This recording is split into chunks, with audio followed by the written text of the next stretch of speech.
오찬양 예배에도 귀한 은혜가 함께하기를 간절히 소망합니다. 이렇게 시원한 곳에서 덥지만, 밖은 덥지만 말씀을 듣는다는 게 참 행복하네요.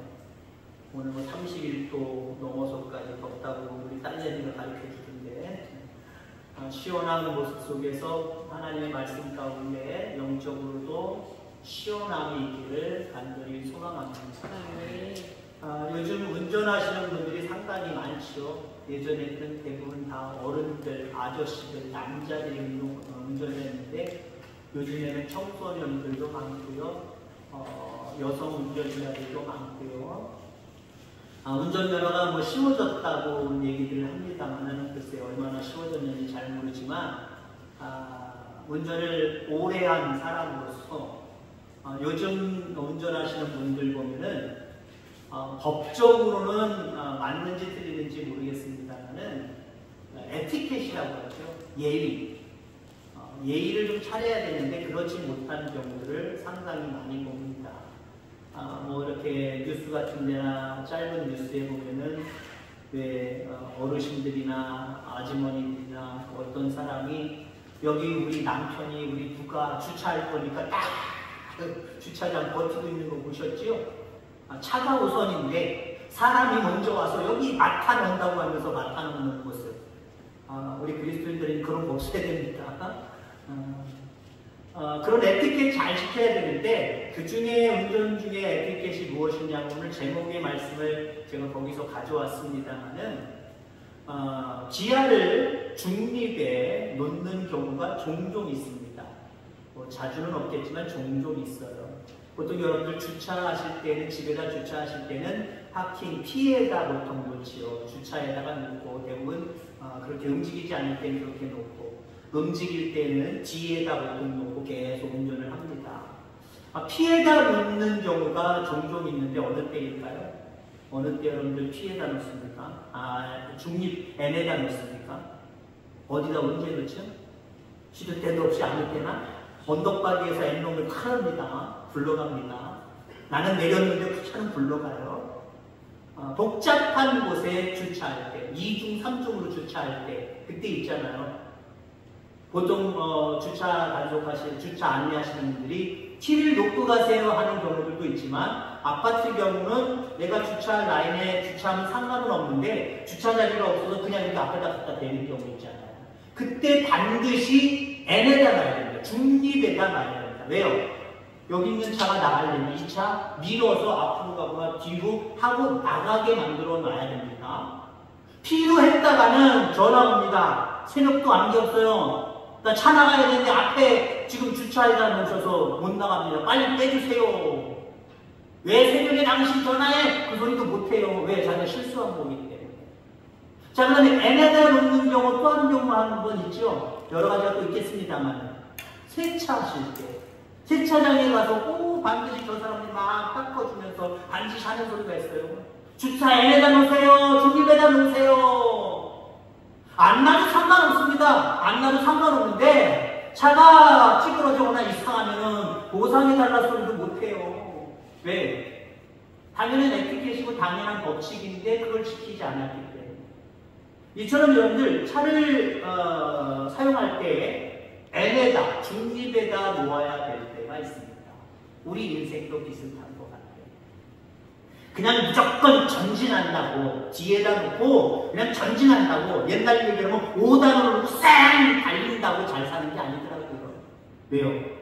그 길이 잘못된 길일 수도 있고 망하는 길일 수도 있고 힘들고 역경 가운데 있는 길일 수도 있기 때문에 하나님이 원하시지 않는 길일 수도 있기 때문에 때로는 멈춰서서 상황을 살피는 게 중요해요. 무엇보다도 방향을 잘 설정하는 게 중요합니다. 그래서 저는 그렇게 생각을 해요. 신앙생활은 내 인생의 방향키와 속도키를 중립에 놓고 하나님의 뜻을 기다리는 것이다. 세차장에 가면 N에다 놓고 지가 싹 왔다가 다 갈 때까지, 끝날 때까지 기다리는 거예요. 그래야 차가 깨끗해지고 마음까지 상쾌해지고 룰루랄라 운전하며 내가 원하는 목적지까지 행복하게 갈 수 있는 거예요. 근데 무조건 빨리 간다고 좋은 게 아니에요. 자, 성경에 등장하는 하나님의 사람들, 긍정적인 하나님의 사람들을 보면 항상 기아를 중립에 놓고 하나님이 어떻게 하기를 원하시는가라고 기다렸던 사람들이다라고 해도 과언이 아닙니다. 그 대표적인 인물이 오늘 본문 속에 바울입니다. 바울은 아시아 쪽으로 가서 복음을 증거하기를 간절히 원했어요. 복음을 증거하는 거니까 이방인에게, 유대인이 아니라 이방인들에게 복음을 증거하는 일이니까 자기 마음에 맞는 방향과 장소가 있잖아요. 바울의 마음속에는 자꾸 아시아 쪽으로 자기의 마음과 방향이 이렇게 설정이 됩니다. 그래서 아시아로 가기를 원했어요. 자, 그런데 하나님이 막으시지요. 부르기아와 갈릴리 땅을 지나서 무시아로 또 디두기아로 가려고 했지만 하나님이 가지 못하도록 계속해서 막으시는 그런 모습들을 보게 됩니다. 하나님의 영을 통해서 막으셨다라고 하는 거죠. 그리고 어떤 일을 하는데 자꾸 속도가 나지 않는다. 앞으로 가지 않는다. 그때 우리 그리스도인들은요, 하나님이 원하시지 않나? 라고 영적인 의구심을 가져야 돼요. 무조건 내가 지금 달려간다고, 간다고, 뒤 놓고 간다고, 이게 중요한 것이 아니라, 이거 방향이 잘못됐나 보다. 하나님이 원하시는 것이 아닌가 보다. 그때 빨리 뒤로 놓고, N으로 놓고, 중립으로 놓고, 하나님의 뜻이 어디에 있습니까? 적어도 여러분들, 하나님의 영이 아시아로 가지 못하도록 막으실 때, 그리고 결국 하나님이 원하시는 곳으로 가잖아요. 그 기간이 6개월입니다. 그 기간이 6개월이에요. 6개월 동안 바울이 뭘 했다는 거예요? 기아를 중립에 놓고 하나님의 뜻이 어디 있는가? 바울의 기아는 어디가 있어요? 아시아로 가는 걸로 딱 났단 말이에요. 아시아로 딱 저 설정이 났단 말이에요. 근데 하나님 자꾸 막으시니까 고집 부리지 않냐고 중립으로 놓고, 하나님 그럼 어디로 가야 될까요? 어디로 가는 게 좋을까요? 그랬더니 오늘 본문 말씀에 잠을 자다가 밤에 환상을 보게 되는 그런 모습들을 바라보게 됩니다. 9절, 밤에 환상이 바울에게 보이니. 여기 밤은요, 앞길이 막혔을 때, 그때 중립에 놓으려는 거예요. 그리고 하나님께서 우리의 삶 가운데 개입하실 때, 그때 여러분들 중립에 놓으려는 겁니다. 그때 뭐가 보여요? 환상이 보입니다. 하나님의 계시가 보이는 거예요. 하나님의 말씀이 보이는 거예요. 내가 원하는 방향, 원하는 장소는 마게도냐다 라고 말하고 있습니다. 환상기를 보여주시잖아요. 마게도냐 사람이 바울을 향하여서 건너와서 우리를 좀 도와달라, 우리에게 복음을 전해달라, 한마디로 이렇게 외치는 환상을 보게 됩니다. 그때 중리에 놓고 기다리고 있었던 바울,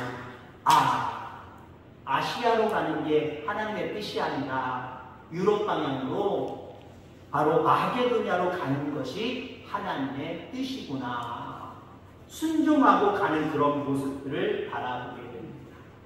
이 6개월의 기간, 바울에게는 중립으로 놓고 하나님의 뜻을 물었던 기간입니다. 오전에 우리가 사라에 대한 얘기를 했죠. 89세에 내년 이맘때쯤엔 아들을 낳을 것이다. 에휴, 말도 안 되는 소리 하고 앉아있어! 라고 말했지만 두세 달 후에 몸이 이상해지므로 말입니다. 이게 뭐야? 하나님의 은혜가 나한테 임하라. 그때부터 내 생각, 내가 정한 D라고 하는 그 생각 딱 지워버리고 중립으로 놓자. 하나님의 뜻이 이 안에서 10개월 동안 이루어져서 나서 할례를 행하여 하나님 앞에 온전히 드릴 때까지 내가 하나님의 뜻을 기다린다. 이게 정말 맞는지, 하나님께서 그렇게 행하시는지 돌보시는지 내가 믿음으로 기다린다. 그게 N으로 놓고 중립으로 놓고 기다리는 시간이에요. 마침내 하나님이 허락하시잖아요. 자, 모세라고 하는 인물, 오늘 본문과 다릅니다만은 모세라는 인물, 더 정확하게 얘기하면 모세의 부모들 한번 생각해 보세요. 당시에 애굽의 통치 가운데 살아가고 있습니다. 근데 애굽의 바로 왕이 자꾸 이스라엘 민족이 숫자가 불어나는 이 모습을 두려워해서 유대인들이 낳은 사내 아이는 다 죽여버려라. 산포들을 통해서 지시 내리잖아요. 어쩔 수 없이 산파들이 그렇게 행했고요. 유대인들조차도 아들을 낳으면 이제는 이건 내 것이 아니다 생각을 하고 뭐 직접 죽였는지는 모르겠습니다만 아무튼 내버려 포기해버렸단 말이에요. 근데 모세의 부모 보세요. 모세를 낳고 아이가 남자인데 죽이지 않잖아요. 몰래 석 달 동안 키우다가 사내 아이의 목소리가 점점 커지니까 더 이상 감출 수 없어서 갈대 상자에다가 넣어서 나일강에 꺼내려 보내잖아요. 그 갈대 상자가 여러분들 뭔지 아십니까? 히브리어로 테바라고 하는 의미가 있는데 키 없는 배라고 하는 의미가 있어요. 키 없는 배. 배가 방향을 설정해야 되잖아요. 방향을 설정할 때 원하는 곳으로 가잖아요. 근데 여러분들 모세를 집어넣었던 그 바구니는 방향성이 없는 키 없는 배였습니다. 어디로 갈지 몰라요. 그건 뭘 의미하는 겁니까? 모세의 부모가 이 아이의 생사학업을 하나님께 중립으로 놓고 맡겼대요. 내가 계속해서 키워도 욕심은 있지만 안 될 것이고 이거 하나님 앞에 맡겨야 되는구나. 더 이상은 내가 3개월 동안 키웠지만 더 이상은 못 키우는구나. 내 의지로 내 능력으로 이 아이를 살릴 수는 없구나. 이 생명을 하나님 앞에 맡기자. N으로 놓은 거예요. 중립으로 놓은 거예요. 그때 어떻게 됐습니까? 죽었습니까?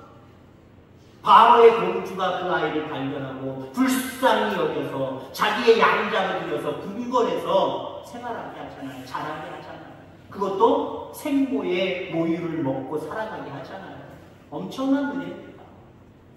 기아를 중립에 놓은 하늘 앞에 온전히 맡긴 모세의 부모님이었기 때문에 우리가 생각하는 그 모세라고 하는 인물이 나타난 거예요.